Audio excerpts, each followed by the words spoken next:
Laisse-moi te poser une question qui dérange, une question à laquelle on ne répond pas facilement. Pourquoi Jésus a-t-il dû descendre aux enfers pendant 3 jours après sa mort? 3 jours? 3 jours dans les ténèbres, dans ce qu'on appelle l'enfer. As-tu déjà réfléchi à cela? Tu vois, on t'a probablement dit, comme à moi, que Jésus est mort, qu'il a été enseveli, puis qu'il est ressuscité. Rien de plus simple, non?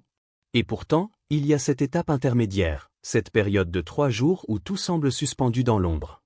Pourquoi cette absence, cette étape cachée dans l'ombre des enfers? Pourquoi l'ombre des enfers elle-même? Ce détour mystérieux qui semble, dans la tradition chrétienne, aussi essentiel que la crucifixion elle-même. Réfléchis-y un instant. Les Écritures ne sont pas claires sur ce point. Elles parlent de sa mort et de sa résurrection, c'est certain. Mais cette fameuse descente aux enfers? C'est à peine un détail. Juste une phrase, glissée ici et là. Il est dit que Jésus descendit aux enfers. Simple. Mais si simple? 3 jours d'obscurité, 3 jours dans un lieu que personne ne veut vraiment comprendre. 3 jours où l'invisible rencontre l'indicible. C'est trop facile de balayer ça d'un revers de main et de se concentrer uniquement sur le miracle de la résurrection. Mais tu ne crois pas que cet intervalle, ces 3 jours, cache une vérité plus grande que tout ce qu'on nous a appris jusqu'à présent? Je te vois déjà dire, mais on m'a dit que Jésus est allé prêcher aux âmes enchaînées. Oui, c'est la version officielle, la version qu'on nous répète sans cesse. Mais, et si ce n'était pas tout? Et si ce voyage avait une autre dimension, plus mystique, plus intérieure, quelque chose de bien plus subtil qu'une simple prédication? Pourquoi le Maître, l'être suprême, l'alpha et l'oméga, aurait-il eu besoin de faire ce voyage, et pas un autre? Pourquoi ne pas simplement ressusciter après sa mort, comme tout le monde l'attendait? Laisse-moi te dire une chose. Il y a quelque chose que l'on nous cache. Quelque chose derrière ce silence. Derrière cette omission volontaire des détails. La descente aux enfers, cette étape apparemment oubliée par l'histoire officielle, cache un message qui dépasse largement le cadre de la théologie. C'est un message qui pourrait, à l'époque, bouleverser les fondations même de l'Empire romain. Ce message, que l'Église a mis de côté, pourrait bien être l'un des plus grands mystères de la vie, et il est pourtant là, inscrit entre les lignes des Écritures, tout près de nous. Mais avant de nous perdre dans les spéculations, il faut revenir à l'essentiel. Pourquoi cette descente? Et pourquoi 3 jours? Parce que, à mon avis, tout cela est lié à une vérité cachée, une vérité que l'on tente souvent d'ignorer. Jésus, en descendant aux enfers, a fait quelque chose de fondamental. Il a agi, non seulement pour sauver l'humanité, mais aussi pour nous faire comprendre quelque chose de plus intime, de plus profond. Si tu te plonges dans les Écritures, tu te rends vite compte que la descente aux enfers de Jésus est à peine mentionnée. Très vite, tu constates qu'il n'y a pas une masse de détails sur ce moment décisif. L'Évangile de Matthieu, par exemple, nous en parle à peine. Il y a bien cette petite phrase, « Il descendit aux enfers, mon 12h40, et c'est tout. » Rien de plus. Une ligne, une parenthèse. C'est aussi court qu'une ombre fugitive, sans explication, sans description, sans mise en contexte. Pourquoi ce silence, cette absence de détails? Pourquoi cette mention aussi brève? Cette ombre, à peine effleurée, n'est-elle pas l'un des mystères les plus marquants de l'histoire chrétienne? Rien de plus que cette phrase. Et pourtant, si tu y réfléchis bien, cette petite ligne porte en elle un monde de mystères. Pourquoi Jésus, le Fils de Dieu, aurait-il eu besoin de descendre en enfer après sa mort? Pourquoi cette étape, si essentielle, est-elle laissée dans le flou, alors que l'Église se consacre tant d'énergie à d'autres aspects de sa vie et de sa passion? Pourquoi, une fois de plus, cette partie de l'histoire semble-t-elle toujours aussi nébuleuse, aussi difficile à saisir? C'est là qu'un fossé se creuse. La tradition chrétienne a tenté d'envelopper ce moment dans une brume mystique. La descente aux enfers a été, au fil des siècles, présentée comme une sorte de victoire finale, une prédication aux âmes enchaînées. Mais cette version, que l'on nous a assénée, reste incomplète. Elle n'éclaire pas vraiment ce moment. Elle ne va pas assez loin. Parce que derrière ce geste, il y a un autre message, un message caché dans les ombres de cette mystérieuse descente. On parle parfois d'écrits apocryphes, comme l'Évangile de Nicodème, qui décrivent un peu plus en détail ce voyage dans les ténèbres. Et là, on commence à percevoir quelque chose de plus grand. Mais, pourquoi ces textes n'ont-ils pas été intégrés au canon officiel? Pourquoi l'Église a-t-elle choisi de les exclure? N'est-ce pas étrange, lorsque l'on pense qu'ils pourraient éclairer cette étape si centrale de la passion de Jésus? Pourquoi ces récits ont-ils été mis de côté? Loin d'être anodins, ces écrits oubliés sont essentiels. Ils soulèvent une question fondamentale. Pourquoi une partie si importante de l'histoire a-t-elle été effacée ou, à tout le moins, minimisée? L'ombre qui entoure la descente aux enfers ne réside pas uniquement dans la rareté des mentions scripturaires, mais aussi dans cette volonté d'ignorer ou d'occulter le message qu'elles contiennent. Et c'est là que l'on commence à toucher du doigt un aspect fondamental. Si tu regardes ces textes de plus près, notamment les écrits des pères de l'Église, une autre vision émerge. Ce n'est pas simplement un voyage mystique que Jésus fait en enfer. Ce n'est pas juste un acte de miséricorde pour sauver quelques âmes perdues. Non. Ce voyage a une autre signification. Un autre rôle. Un rôle qui va bien au-delà du simple prêcher aux âmes enchaînées. Il touche à la structure même de l'âme humaine, à la nature profonde de la souffrance, et à ce qui constitue, pour nous tous, la rédemption. Jésus, en choisissant de descendre aux enfers, a agi comme un médecin qui, pour guérir, doit d'abord affronter la maladie dans son propre terrain. Mais il ne s'agit pas simplement d'une guérison individuelle, non. Il s'agit d'une guérison cosmique, d'une réconciliation entre les âmes humaines et le Créateur. C'est ce que j'appelle l'embrasement du feu divin. Une purification. Un acte de justice divine avant tout, pas seulement de miséricorde. Avant que l'humanité puisse réellement être sauvée, il fallait que le mal soit confronté dans sa brutalité la plus pure, dans sa vérité la plus nue. Et c'est là, dans cette dimension de souffrance, de séparation et de chagrin infini, qu'a eu lieu cette confrontation. Pourquoi en enfer? Parce que c'est le lieu où le mal se fait le plus violent, où la souffrance est la plus intense, là où les âmes sont séparées du divin. C'est précisément là, dans cette dimension de perdition, que Jésus a dû pénétrer. Pas pour échapper à cette souffrance, mais pour la confronter. Il n'a pas simplement survécu à l'enfer. Non, il l'a traversé. Il a affronté cette obscurité, ce gouffre, avec une profonde sagesse, une sagesse qu'on ne peut saisir qu'après avoir regardé dans le vide du mal et de la souffrance humaine. Tout cela, mon ami, a été nécessaire pour accomplir ce que l'on appelle la réconciliation. Et il faut que l'on comprenne bien ce terme, car il n'a pas été choisi au hasard. Ce n'est pas simplement un acte symbolique. Il ne s'agit pas de quelqu'un qui descend dans les ténèbres pour sauver quelques âmes. Non. Jésus a fait cela pour réconcilier l'humanité avec Dieu. Mais la réconciliation n'est possible que si l'on traverse d'abord le mal dans toute sa profondeur, si l'on en comprend toute la nature. Parce qu'avant que nous, les hommes, puissions être sauvés, il fallait d'abord que ce mal, cette souffrance, ce vide existentiel soit confronté, intégré et purifié. J'ai toujours pensé que cette descente aux enfers n'était pas simplement un événement historique à placer dans les annales de l'histoire de la Passion de Jésus. Non, ce n'est pas ça. C'est un acte mystique, un passage initiatique. Un acte sacré, qu'on doit absolument comprendre au-delà de la simple chronologie des événements. L'idée qu'on se fait de la souffrance, de la séparation, de la rédemption, est tellement étroite, tellement réductrice.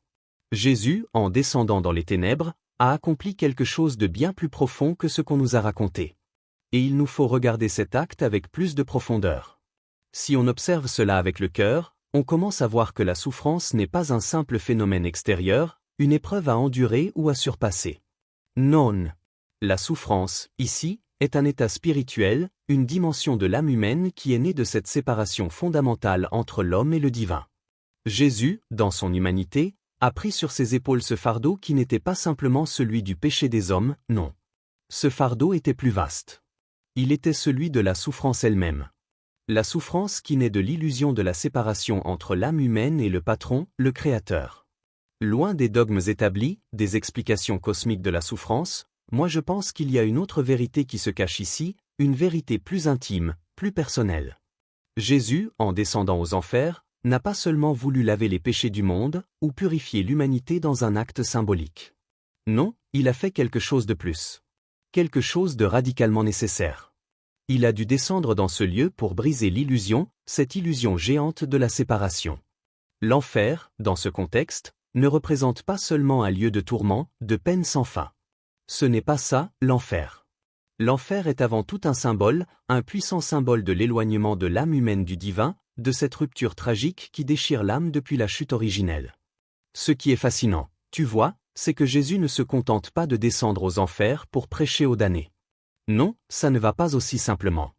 Il ne s'agit pas juste d'un message adressé à des âmes perdues, comme on nous le fait souvent croire. Ce n'est pas une simple intervention, une action qui viserait à ramener les oubliés à la lumière. Il va plus loin. Il se rend dans cette dimension de l'existence où tout semble perdu, où tout est abandonné, où le vide semble être le seul compagnon des âmes. Et là précisément, il va trouver ceux qui sont, comme nous, à la recherche de sens, de rédemption, d'un chemin vers la lumière. C'est comme si Jésus, dans cet acte audacieux, nous disait « Je viens là où vous êtes, même dans vos ténèbres les plus profondes, même quand vous croyez que tout est perdu, je suis là. » Il descend là où l'obscurité paraît infinie, là où tout semble avoir été englouti par le désespoir, pour affirmer « Je suis présent là aussi. Là, dans votre souffrance, dans votre délaissement, je suis là. » Il n'y a pas d'ombre où il ne puisse passer, pas de ténèbres qu'il ne puisse traverser. Ce voyage aux enfers, en vérité, n'est pas simplement celui de Jésus. Non. C'est aussi le nôtre. Parce que nous aussi, à un moment ou un autre, nous devons tous descendre en nous-mêmes. Nous avons tous nos enfers intérieurs. Ces endroits où le doute, la peur, la souffrance et la solitude s'invitent. Ces recoins de l'âme où l'on a perdu espoir, où l'on se sent abandonné, où l'on doute de la lumière au bout du tunnel. Ce voyage mystique qu'a fait Jésus est une invitation à voir au-delà de notre souffrance. C'est une invitation à comprendre que, même dans nos moments les plus sombres, il y a une possibilité de transformation. Ce voyage aux enfers, c'est un miroir de l'âme humaine. Il nous pousse à regarder notre propre réalité intérieure avec plus de clarté. Il nous force à prendre conscience d'une vérité fondamentale, aucun de nous n'échappe à la souffrance. Aucun d'entre nous ne peut éviter de se retrouver face à ces ténèbres, qu'elles soient intérieures ou extérieures. Mais ce voyage aux enfers, paradoxalement, nous montre que cette souffrance peut être transcendée. Elle peut être purifiée, transformée, parce que, comme l'Écriture nous le dit, il a traversé la mort pour nous faire passer à la vie. Ce que Jésus a fait en descendant dans l'enfer, ce n'est pas seulement un acte de sacrifice. C'est un acte d'amour. Il a traversé cette mort spirituelle, cette séparation absolue, pour nous prouver que, même dans la souffrance la plus extrême, il y a un chemin vers la vie. Que, même dans les ténèbres, il est possible de retrouver la lumière. C'est un message profondément spirituel, presque sacré, mais aussi d'une grande simplicité. La souffrance fait partie de notre existence humaine. Elle est inévitable, elle fait partie du jeu de la vie. Mais tout comme Jésus l'a fait en enfer, nous devons affronter cette souffrance, non pas pour nous laisser engloutir par elle, mais pour l'intégrer, la comprendre, surtout, la transcender. C'est là le véritable message de la rédemption. Ce n'est pas une question de fuir la souffrance. Non. C'est une question de la traverser, de l'affronter, d'en sortir grandi, purifié, prêt à renaître. Ce voyage de 3 jours, mon ami, ce n'est pas juste un moment mythique dans la grande histoire chrétienne. C'est un symbole, un message à comprendre, à intégrer dans notre propre cheminement spirituel. Jésus, en descendant dans les ténèbres, en affrontant l'enfer, nous montre quelque chose de fondamental. Peu importe la profondeur de notre souffrance, il y a toujours une possibilité de rédemption. Même dans les ténèbres les plus profondes, il existe une lumière. Une lumière qui peut briller, même quand tout semble englouti par l'obscurité. Si tu prends un instant pour réfléchir, tu verras que l'enfer, tel qu'il est décrit dans les traditions, n'est pas seulement un lieu physique. Non. L'enfer est avant tout une réalité intérieure. C'est un espace de l'âme où l'on se trouve dans l'abandon total. Là où l'amour semble absent, où l'on oublie ce que l'on est vraiment. Et c'est précisément dans ce lieu, dans cette dimension, que Jésus a choisi de se rendre. Pourquoi ? Parce que c'est là, dans ce vide, que le sens de sa mission prend tout son éclat. Il est allé là où tout semble perdu, là où tout semble sans espoir, pour nous montrer qu'aucun endroit, aucune souffrance, aucune séparation n'est au-delà de la rédemption. Le voyage aux enfers, dans cette perspective, n'est pas un acte anecdotique ou un détail du mythe chrétien. C'est l'essence même de la rédemption. Jésus, en traversant cette épreuve, nous montre que, même dans les moments les plus sombres, il existe toujours un chemin. Ce chemin, c'est celui de la reconnexion avec le divin, de la réconciliation avec soi-même. Et c'est là que réside la vraie beauté de ce symbole. La résurrection, l'antidote à l'enfer, nous rappelle qu'après la douleur, après l'épreuve, il y a toujours un retour à la paix. La lumière finit toujours par percer. Jésus ne nous montre pas seulement qu'il est possible de sortir de l'enfer, il nous montre que ce retour à la lumière est une réalité pour chacun de nous, peu importe où nous en sommes dans notre vie. Tu vois, mon ami, l'enfer n'est pas une simple géographie spirituelle, ce n'est pas un espace figé. C'est avant tout une dimension intérieure. Un lieu de l'âme où l'on se perd. C'est le lieu où l'on se détache de l'amour, où l'on oublie la lumière. Mais Jésus nous dit, par son acte, par sa descente aux enfers et par sa résurrection, que cet endroit n'est pas éternel. Non, il n'est pas éternel. L'enfer n'est qu'une étape, un passage temporaire. Il y a toujours une issue. Toujours un chemin, même dans les moments où tout semble s'effondrer autour de nous. Toujours une issue, une porte vers la lumière. Ce message est peut-être l'un des plus profonds et puissants que Jésus ait laissé. Il nous rappelle une chose essentielle, la souffrance n'est pas une fatalité. Ce n'est pas un fardeau que nous devons accepter passivement. Non. La souffrance, aussi dure soit-elle, peut devenir un catalyseur. Un catalyseur pour notre transformation. C'est dans nos pires épreuves, dans nos moments d'abandon, que nous sommes les plus proches de la vérité de notre âme. C'est là, dans la souffrance, que nous pouvons rencontrer la profondeur de notre être. Et c'est cette rencontre que Jésus nous montre à travers son propre passage aux enfers. Jésus ne nous dit pas de fuir la souffrance. Il ne nous dit pas que l'on doit éviter la douleur à tout prix. Non, il nous montre que la souffrance, même si elle est intense, peut devenir un moment de purification spirituelle, un retour à l'essentiel. C'est dans ces moments de crise, quand tout semble se briser, que nous avons l'occasion de renouer avec ce qui est vraiment important, notre essence divine, notre connexion avec le Patron. En traversant l'enfer, Jésus nous montre que l'essentiel est de ne jamais perdre espoir. Il nous invite à croire, à avoir foi en ce qu'il y a après la tempête. Après l'obscurité, il y a toujours la lumière. Ce voyage aux enfers, cette descente dans l'abîme, est en réalité un chemin de retour à la paix, à la réconciliation. Et c'est ce que nous devons comprendre aujourd'hui. Nous devons cesser de voir l'enfer comme un lieu de punition, mais comme un symbole de ce passage intérieur que nous devons tous vivre. Un passage où, dans nos ténèbres, nous pouvons renaître. Alors, si tu traverses une période de souffrance, si tu te sens perdu, sache que ce n'est pas la fin. Regarde au-delà de la douleur. Regarde vers la lumière qui, même si elle semble lointaine, est toujours présente. Jésus nous a montré la voie. Il a montré que, même dans l'enfer, il y a une possibilité de rédemption. Nous n'avons jamais à nous perdre définitivement dans l'obscurité. Toujours, il y a une issue. Et cette issue, c'est le chemin de notre propre résurrection intérieure. Alors, mon ami, que devons-nous faire avec cette vérité? Que faire de ce voyage aux enfers, si ce n'est l'intégrer en nous, l'adopter comme un principe de vie? Jésus nous a montré le chemin, non seulement dans sa passion, mais aussi dans cette descente aux enfers, et cette résurrection qui s'ensuit. Ce n'est pas une histoire lointaine, une légende ancienne qui n'a plus rien à nous dire. Non, cette histoire nous parle aujourd'hui, ici et maintenant. Elle nous parle de nous-mêmes, de nos propres luttes, de nos propres ténèbres. Parce que le chemin de Jésus, ce chemin de souffrance et de rédemption, est aussi le nôtre.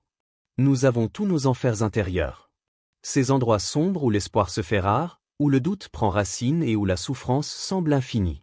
Ces lieux où nous perdons pied, où nous nous sentons séparés de la lumière, séparés de Dieu, séparés de nous-mêmes. Mais, et c'est là l'essentiel, nous avons aussi la capacité de nous relever. Nous avons cette lumière intérieure, qui, même dans les moments les plus obscurs, ne s'éteint jamais. C'est cette lumière qui, si nous choisissons de la suivre, nous permet de sortir de nos ténèbres. De nous élever. De nous transformer. Le Maître nous invite à chercher Dieu, non pas dans des temples de pierre, non pas dans des rituels extérieurs, mais en nous-mêmes. La vraie rencontre avec le divin ne se trouve pas dans des lieux de culte. Elle se trouve en nous, dans cette lumière que chaque âme porte au fond d'elle-même, même si parfois elle est recouverte de la poussière du quotidien, du poids de nos doutes et de nos peurs. Mais cette lumière ne s'éteint jamais. Elle est là, prête à briller, prête à nous guider si nous choisissons de l'écouter. N'oublie jamais cela, la rédemption est à portée de main. Elle n'est pas un concept lointain, une récompense réservée à ceux qui vivent dans l'au-delà. Non, la rédemption, mon ami, c'est un chemin qui commence ici, dans ce monde, avec nous-mêmes.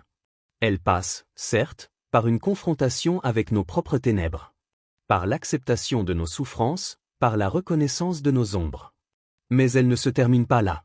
Ce n'est qu'en affrontant l'obscurité que nous pouvons vraiment voir la lumière. Ce n'est qu'en traversant l'enfer intérieur que nous pouvons renaître, en toute conscience, en toute sagesse. L'enfer, ce n'est pas un lieu lointain, une géographie spirituelle dont on parle avec effroi. C'est un état d'être. Une condition de l'âme. Et tout comme Jésus l'a fait, nous avons tous la possibilité de revenir à la vie. De renaître. De nous élever au-dessus de nos limitations, au-delà de notre souffrance. C'est ça, la vraie résurrection, un acte intérieur, une transformation profonde de notre être, qui nous permet de nous reconnecter avec la lumière divine qui réside en chacun de nous. Alors, je te le demande, mon ami, es-tu prêt à faire ce voyage? À descendre dans tes propres ténèbres pour en ressortir transformé? À accepter que ta souffrance, aussi dure soit-elle, fait partie du chemin qui te mène vers la rédemption, vers la lumière? Parce que ce voyage, cette ascension, c'est le but ultime de notre existence. Ce n'est pas une destination lointaine, mais une réalité que nous devons vivre chaque jour. La rédemption, la résurrection, sont possibles à chaque instant, si nous avons le courage de les rechercher en nous-mêmes. Le voyage de Jésus ne s'est pas arrêté après sa résurrection. Son message continue de vivre à travers nous, dans nos choix, dans notre capacité à nous élever, à dépasser nos propres ténèbres. Il nous a montré la voie. Et aujourd'hui, c'est à nous de la suivre.